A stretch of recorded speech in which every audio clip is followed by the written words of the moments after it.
A new historical district could be added to the city of Carbondale. The Carbondale Preservation Commission met with homeowners to answer questions and hear their concerns. News 3's Paul Wilcoxon has more from tonight's meeting.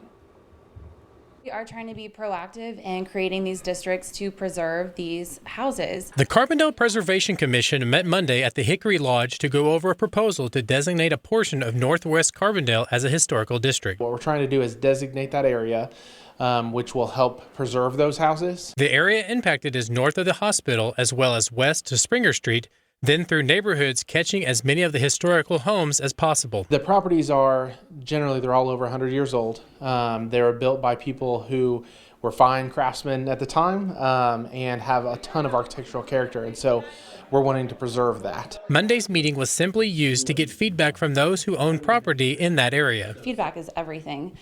So we want to hear from those residents, and before we get too far in the process, have that input and take that forward with us through this process. Justin Zerlinden is on the Preservation Commission, and he says it's important to have those meetings and for the residents to show up and voice their opinions. We want to make sure that we are listening to the people who are here, to the residents that are here at the meeting, and finding out what they have to say about what kind of guidelines and restrictions they want on their properties. One of those who spoke up at the meeting was Larry Reinhardt. He owns several properties in the proposed area, and although he's in favor of historic preservation, he isn't convinced it's what's best for his properties. The properties I own are commercial, so my concern is, how they would be added in with it. Gerald Heinrich owns a residential property just outside the proposed district, so he says he's interested in hearing what the commission has to say and what they plan to do moving forward. It's a great meeting, very good information, and they give us a lot of resources to really look into some of the changes that we could implement as a community. In Carbondale, Paul Wilcoxon, News 3.